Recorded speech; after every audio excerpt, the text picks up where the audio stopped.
If you want to learn how to master the art of bending notes on trumpet, then you're in the right place. I'm going to teach you the technique today in this video.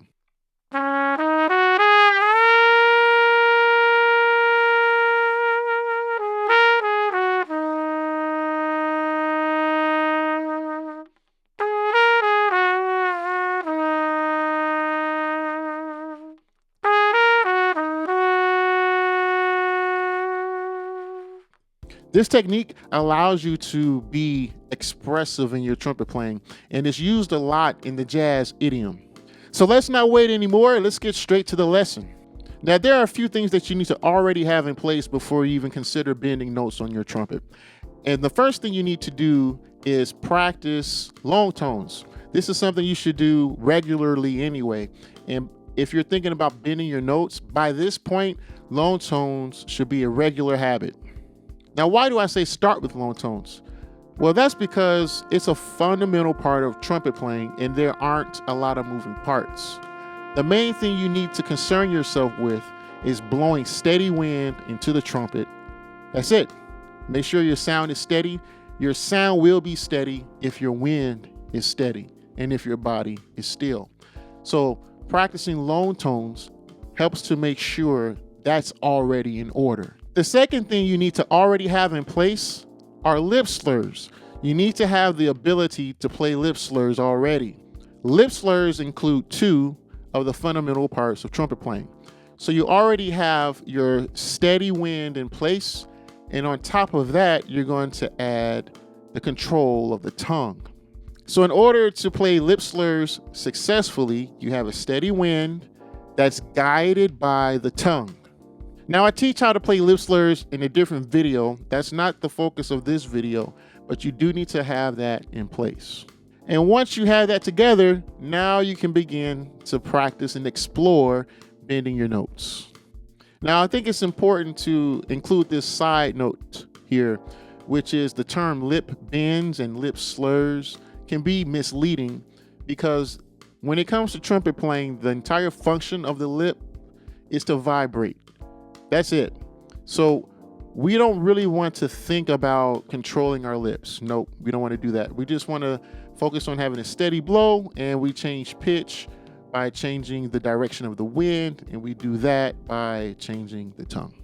Now, if you ever have the opportunity to study privately with me, there's a phrase that I'll say as often as I can, which is my body is the primary instrument. You see, everything that you hear come out of the bell of the trumpet is first produced by the body. I'm talking everything you have in your imagination comes out of the bell. If you have tension in your body, there's going to be tension in your sound. Everything is first produced by the body. And so for that reason, I'm going to teach you how to play lip bends with the body first, and then we'll get to the trumpet. So the first thing we need to do is just blow steady wind out. That's where the long tones come in. So right now, just take a relaxed breath in and blow steady wind out. You can check yourself by putting your hand in front of your face just to make sure that the wind is not going every which way, but it's going straight into the center of the palm of your hand. All right, do that right now. Blow cold air in the palm of your hand.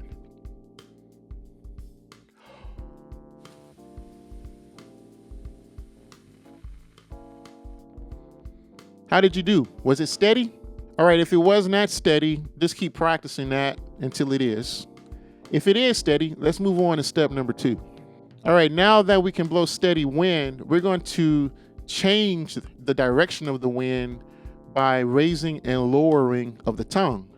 So when you're practicing lip slurs, you hear people say syllables like ah and e. And that's because when you use those syllables, the tongue is lowered for ah and it's raised for e. And so I'm going to do that right now without vocalizing it.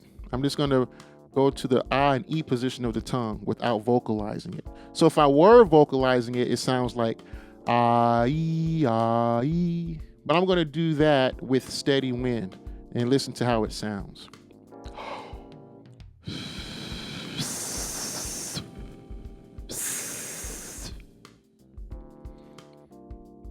I'll do that again straight into the mic.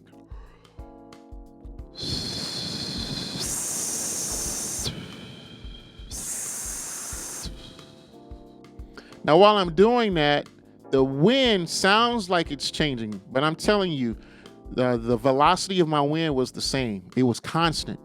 You heard it change because I lowered the tongue and I raised the tongue. And when I did that, the direction of the wind changed and the speed changed as well, because when I raise the tongue higher, that accelerates the wind. So when you're playing slurs in your body, it should really be that simple, okay? When we add the trumpet, people lose focus and they make things more complicated than they need to be.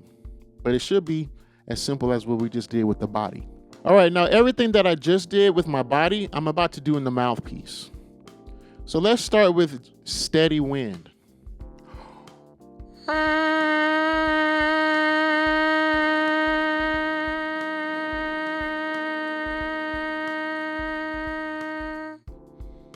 All right, so if you're able to do that and hold it steady, you're ready for step 2, which is to add the tongue. This is what it sounds like.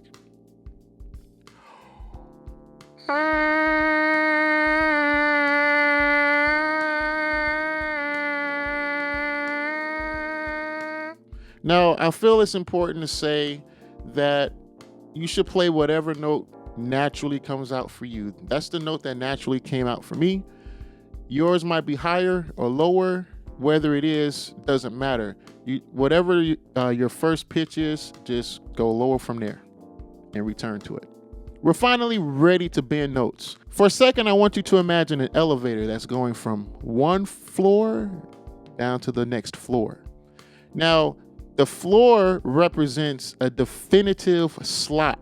Okay, so if I'm going from the 3rd floor down to the 2nd floor, the 3rd floor is one slot, the 2nd floor is a different slot that's lower. Well, what about that in-between state? That space between the 3rd floor and the 2nd floor, that represents the lip bend. That is a space that we can occupy on the trumpet.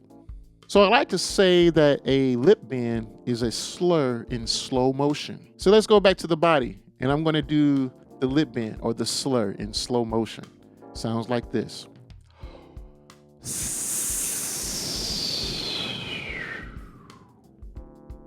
That's it.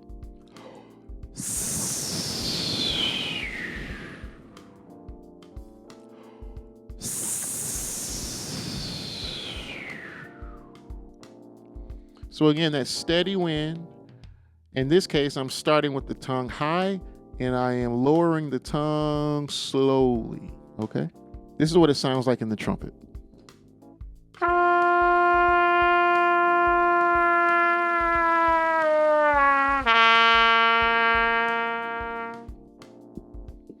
All right, so in that example, I just started on G and I slowly let the note fall flat until I went past the other pitches and I finally settled in on the 2nd floor or the note to C. All right, so here's how you can practice lip bends. Start on a definitive note, go down by half step and return to the original note as you normally would finger it. And then on the 2nd pass, don't finger the 2nd note, but bend it. Here's a demonstration.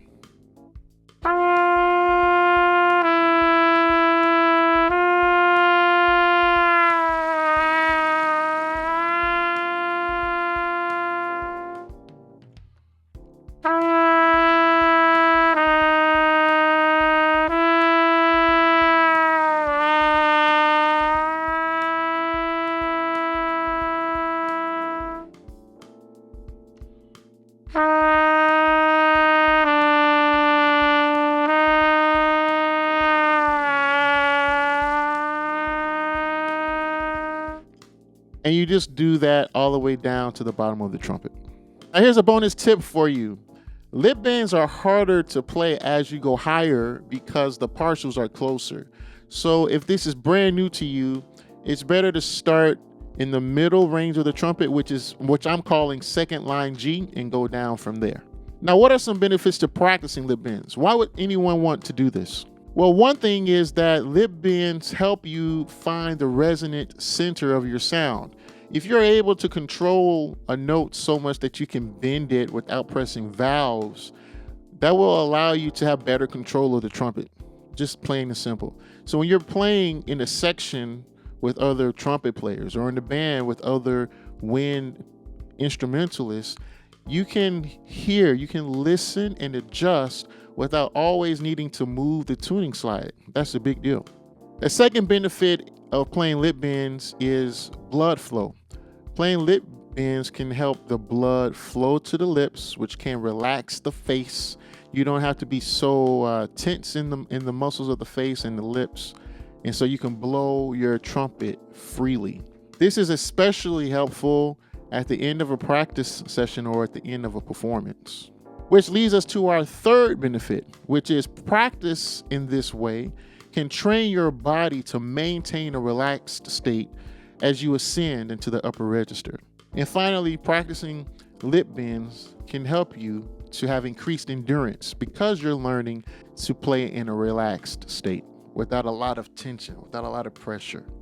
And if you're someone that uses a lot of pressure when you play trumpet and you want to improve in your endurance, I want to encourage you to download my new book called Master Endurance on Trumpet so that you can learn the 3 reliable steps that truly help you practice techniques that build endurance. The link to the book is in the description below. Go ahead and click it. Why do you want to practice lip bends? I told you about the benefits, but what is your purpose? Tell me in the comment section below. Listen, in the next video next week, I'm going to teach you about pedal tones. You don't want to miss it. Until then, click or tap on the video on the screen and continue your learning. I'll see you there.